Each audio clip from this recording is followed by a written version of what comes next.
incentive? What floats your boat? What tickles your fancy? Why do you come here to Toastmasters week after week?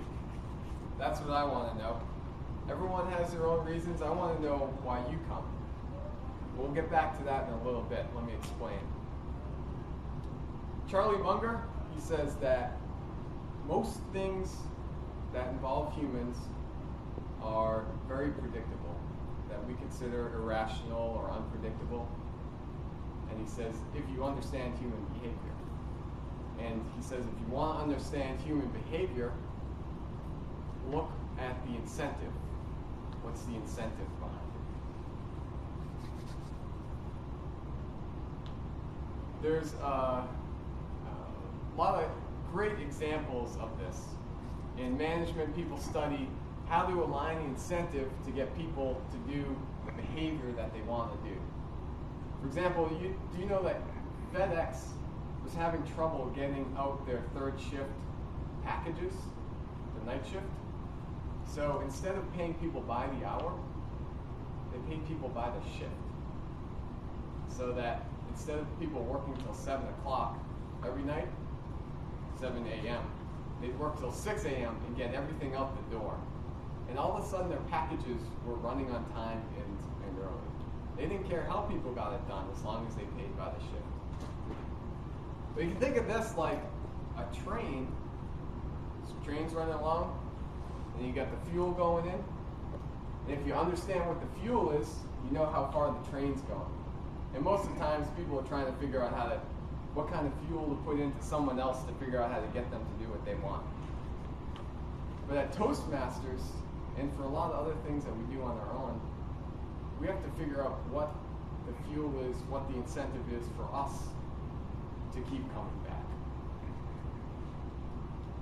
The reason I started to come to Toastmasters was because I was a horrible public speaker, and I'm in sales, and I would somehow avoid getting up in front of a big group anytime it would come up. And this lasted for a long time. But I had to get up in front of a group, in front of the whole company, and at the end of the presentation, the president of the company actually called me out. He said, you gotta work on that. We had a competition, a sales competition, one of these groups to get together, and he said, the whole group did great. If Brian had presented like that, you guys would have won. I had to have a couple beers that night and think about it, and that was the kick in the butt that got me to come to Toastmasters. And that's sort of a great way I have for myself to get things started. It's sort of like a fear-based need to get something going. But I know from experience, personally, that only lasts so long. Because once I get to the point where I'm comfortable, I'll just stop. So maybe I'll get to a mediocre point and then stop. When I started coming to Toastmasters, though, I started to see speakers like Amy and Tim, Ken, and I realized, Press, of course. What about me? And I realized that they were enjoying themselves. They were getting up here and trying to hone a craft and do something that they love to do and take it to the next level. And that this could be beyond just getting myself to serviceable to get in front of people and to actually become something good.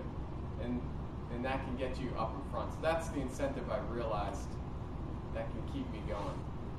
I'm curious, some of the people that have been coming for a long time, Prez, what is your incentive that keeps you coming?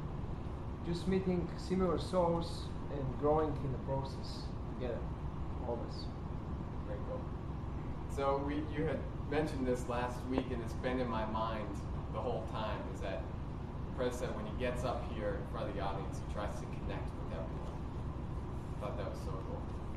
How about you, Amy? For me, this is a laboratory where I can test my material, because I wouldn't want to I wouldn't want to test it on my clients. Let's be real. So you are all my favorite white mouse. So you're incentivized because then you don't have to do that in front of other people, and it keeps you fresh. And what about you, Tim? I just come so I can make smart aleck remarks. Well, I can tell why you keep coming back, because you're always making those remarks. What about someone that's, I guess you've been signed up for 2 weeks. How come you started coming? Why did I start Toastmasters? Yeah. Because engineers are terrible speakers. I know Really exactly want what them you're to- talking about. Exactly.